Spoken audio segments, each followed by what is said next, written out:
In today's video, I'll show you the best settings for your ATK A9 mouse. So in my case, I'm going to use this mouse as an example. You just want to head over to your mouse right here.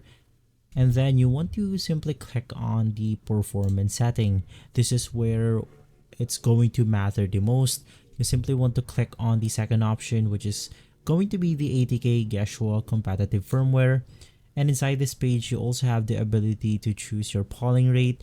Now, if you're really into competitive gaming, you then want to select the highest polling rate right here. But I suggest just choosing the middle one, which is going to be 1000.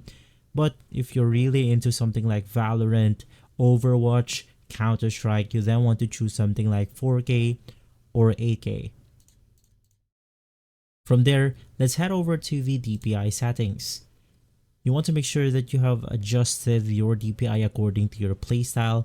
So in my case, I want my DPI set around 1600, but for most players, it's going to be something like 400, 800, and lastly 1200.